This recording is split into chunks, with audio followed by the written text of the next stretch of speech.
आपने हिंदुस्तान के मस्तक पे से जवाहरलाल नेहरू की पॉलिसी के कारण कश्मीर को काटने की कोशिश की। शेख आमिर जो एक बड़े नेता है जम्मू कश्मीर के, खास मित्र है राहुल गांधी के, मणिशंकर अय्यर जी कह रहे हैं कि ये जो कुछ भी हुआ पहलगाम में ये एक मैनिफेस्टेशन है। कांग्रेस के लोग और कांग्रेस के साथी पार्टियों के लोग जो इस प्रकार का बयान दे रहे हैं, मैं तो आज एक प्रस्ताव रख रहा हूं। ये अपने आप को कहते हैं कि हम इंडी अलायंस वाले हैं। ये इंडी अलायंस वाले नहीं हैं, ये रावलपिंडी अलायंस है। पहलगाम में, कश्मीर में आतंकी हमले के पश्चात कांग्रेस पार्टी और कांग्रेस पार्टी के घटक दलों का जो असली चेहरा है वो हिंदुस्तानियों के सामने बेनकाब होते जा रहे हैं। धीरे धीरे सच्चाई सामने आ रहा है। ऑल पार्टी मीटिंग में कहते हैं कि हम सरकार के साथ खड़े हैं, मगर जिस प्रकार का पोस्टर कल कांग्रेस पार्टी के ऑफिशियल ट्विटर हैंडल ने मोदी जी के लिए ट्वीट किया, सर तन से जुदा वाला पोस्टर, ये घृणक कार्य है और ये बहुत सोच समझ करके किया गया है। ये ऐसा नहीं है कि कोई एक्सीडेंटल ट्वीट हुआ हो। ये आप बिल्डअप देखिए, दो तरह के बिल्डअप हो रहे हैं। भारतवर्ष में एक प्रिपेयर्डनेस का बिल्डअप हो रहा है। माननीय प्रधानमंत्री जी के नेतृत्व में कई बैठकें हो रही है, बाहर देशों के डिप्लोमेट से बात हो रही है। सभी देश भारतवर्ष का आतंकवाद के खिलाफ लड़ाई में समर्थन कर रहे हैं। हिंदुस्तान की सेना का मनोबल ऊंचा है और वैसे में एक दूसरी तरफ का बिल्डअप हो रहा है कि पाकिस्तान को किस प्रकार बचाया जाए, उसे क्लीन चिट दिया जाए, पाकिस्तान के समर्थन में कैसे खड़ा होया जाए। किस प्रकार का पोस्टर था वो? मोदी जी के सर को आपने गायब कर दिया। वह एक व्यक्ति नहीं है। जब वो प्रधानमंत्री के कुर्सी पे बैठे हैं तो स्वाभाविक रूप से वो भारतवर्ष को रिप्रेजेंट करते हैं।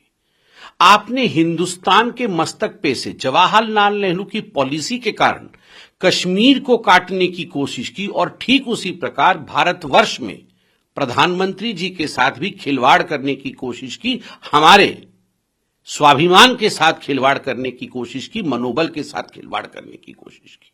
और पूरी फहरिस्त है। ये ट्वीट, ये फोटो, सर तन से जुदा वाला फोटो, ये यूं ही नहीं आया। पहले रॉबर्ट वाड्रा निकलते हैं और वो कहते हैं कि हिंदुओं का आचरण इस प्रकार का है कि मुसलमान आज वीकेंड हो गया है, कमजोर हो गया है, इसलिए जो हुआ है एक तरह से उसको जस्टिफाई करते हैं। उसके बाद सिद्धरमैया जी बाहर आते हैं और वो कहते हैं वॉर की कोई आवश्यकता नहीं है। तिम्मापुर जी बाहर आते हैं और वो कहते हैं कि मुझे किसी प्रकार का इसमें संशय नहीं है कि धर्म नहीं पूछा गया और आतंकवादियों ने बिना धर्म पूछे गोली मारी है। अब हमने देखा सैफुद्दीन सोज, जो कांग्रेस पार्टी के मंत्री भी रह चुके हैं, बहुत बड़े नेता है कश्मीर के, वो कहते हैं इंडस वाटर ट्रीटी यह पाकिस्तान की लाइफलाइन है। भारत सरकार को कदाचित पानी नहीं बंद करना चाहिए। जम्मू कश्मीर से जो पानी जा रहा है, भारत से जो पानी जा रहा है पाकिस्तान के लिए, उस पानी को बंद नहीं करना चाहिए, क्योंकि ये उसका लाइफलाइन है। और पाकिस्तान अगर कहे कि उसने हमला नहीं किया है तो पाकिस्तान की बात को एक्सेप्ट कर लेना चाहिए, उसे मान लेना चाहिए। शेख आमिर जो एक बड़े नेता है जम्मू कश्मीर के, खास मित्र है राहुल गांधी के, वो कहते हैं ये देश तो अल्लाह भरोसे चल रहा है, इस देश में तो डेमोक्रेसी है ही नहीं, भारतवर्ष में डेमोक्रेसी नहीं है। उस प्रकार के अल्फाज कांग्रेस के एक बड़े नेता के।